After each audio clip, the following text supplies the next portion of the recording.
একাত্তরের যে মহান মুক্তিযুদ্ধ সংগঠিত হয়েছিল, জালিমের বিরুদ্ধে মজলুমের লড়াই, যেখানে মানুষের ইচ্ছা আর অভিপ্রায় ছিল বাংলার মানুষের ভাগ্যের পরিবর্তন হবে, বাংলার মানুষ তাদের অধিকার ফিরে পাবে, বাংলাদেশে বৈষম্যহীন এক সমাজ গড়ে উঠবে, বাংলাদেশের মানুষ আধিপত্যবাদী ব্রিটিশ বেনিয়া এবং পশ্চিম পাকিস্তানি খান পাঠানদের 200 বছরের বৈষম্য, জুলুম এবং লাঞ্ছনার বিরুদ্ধে মুক্তিযুদ্ধের মধ্য দিয়ে দেশকে স্বাধীন করার পর তারা আশা করেছিল এ দেশীয় শাসকরা মানুষকে তাদের সম্মান, মর্যাদার অধিকারটুকু দিবে। কিন্তু দুর্ভাগ্যজনকভাবে 71-এর মুক্তিযুদ্ধের পরবর্তী 72 থেকে 24 সাল পর্যন্ত বাংলাদেশের কায়েমি স্বার্থবাদী রাজনৈতিক গোষ্ঠীগুলো শাসনের নামে শোষণ করেছে। মানুষের উপর তারা তাদের জমিদারি প্রভাব বিস্তার করার চেষ্টা করেছে।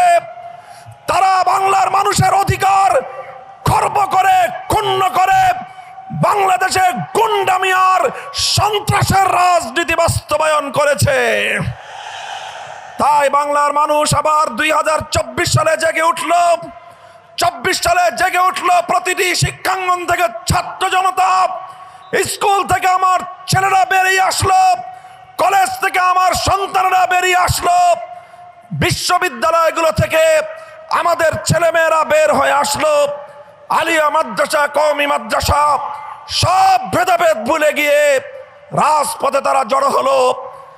আমার তরুণ ছাত্র জনতা তিতুমিরের লাঠিয়াল হয়ে বাংলার রাজপথে আবার তারা জমিদারি প্রথার বিরুদ্ধে, রাজাগিরি, বাবুগিরির বিরুদ্ধে তারা বিদ্রোহ ঘোষণা করলো। 24-এর ঐতিহাসিক বিপ্লবের পর এখন দেশের মানুষ আর পুরাতন সেই বস্তা পচা রাজ পরিবারের, বাংলাদেশের 2টি রাজ পরিবারের হাতে বাংলার মানুষ তাদের ভবিষ্যতের ভাগ্য বন্ধক দিতে প্রস্তুত নয়। তাই আজ বাংলাদেশের জাগরণ সৃষ্টি হয়েছে। শুধু জাগরণ নয়, এক মহা জাগরণ তৈরি হয়েছে। ধর্ম বর্ণ নির্বিশেষে এদেশের মানুষ বিশ্বাস করে 11 দলীয় নির্বাচনী ঐক্য, এই ঐক্য গঠিত হয়েছে কোন নেতার ভাগ্য পরিবর্তনের জন্য নয়। এই ঐক্য গঠিত হয়েছে কোন দলকে ক্ষমতায় নেওয়ার জন্য নয়। এই ঐক্য গঠিত হয়েছে কোন জোটের স্বার্থ সিদ্ধির জন্য নয়।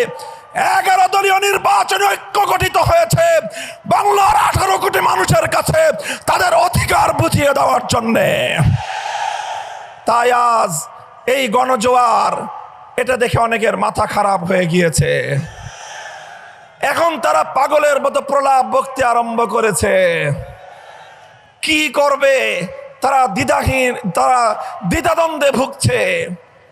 কখনো তারা প্রকাশ্যে বলে গণভোটে হা ব্যালটে ভোট দেওয়ার জন্য, আবার তলে তলে বলে না ব্যালটে ভোট দেওয়ার জন্য। 14 গ্রামের মানুষের কাছে আমি প্রশ্ন করতে চাই, কেউ প্রকাশ্যে এক কথা বলে, তলে তলে আরেক কাজ করে, সেই জাতীয় মানুষকে আপনাদের দেশে কি বলে? জোরে বলেন, কি বলে? 24-এর বিপ্লব পরবর্তী বাংলার মাটিতে দাঁড়িয়ে বলতে চাই, আর কোন মুনাফিক গোষ্ঠী বাংলাদেশ শাসন করতে পারবে না। বাংলার মানুষ সেটা মেনে নেবে না। এরপরে শুরু করলো আরেক ভয়ঙ্কর সন্ত্রাসী কার্যকলাপ। তারা ভীত সন্ত্রস্ত হয়ে, তারা গণজাগরণে নিজেদের নিশ্চিত পরাজয় দেখতে পেয়ে ইতিহাসের ঘৃণ্যতম বর্বর এক পন্থা অবলম্বন শুরু করলো। আমার মায়েরা, আমার বোনেরা, আমার মেয়েরা, তারা জনগণের পক্ষে নির্বাচনের ক্যাম্পেইন করার জন্য, নির্বাচনের দাওয়াতি কার্যক্রমে মানুষের দুয়ারে দুয়ারে যাচ্ছে। এখন তারা বীরু কাপুরুষের মতো আমাদের নারী সমাজের গায়ে হাত তুলবার মতো দুঃসাহসিকতা এবং ঘৃণ্য কাজ করছে তারা।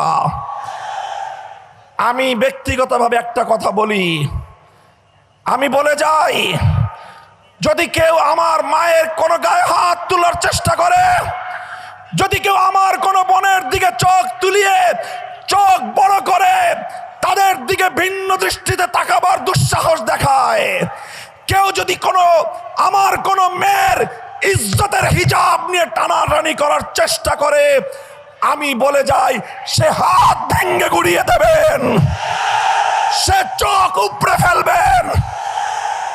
মায়ের ইজ্জত রক্ষা করার জন্যে, বোনের ইজ্জত রক্ষা করার জন্যে আমি বলি, আমি কোনো আইন মানব না, আমি বিদ্রোহ করব। গোটা বাংলাদেশে আগুন জ্বলবে, আগুন।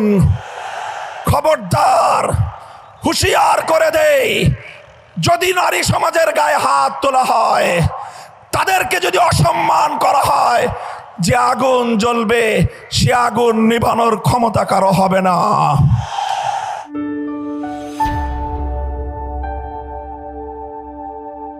Islamic Tone 24 in charge of the ghetto.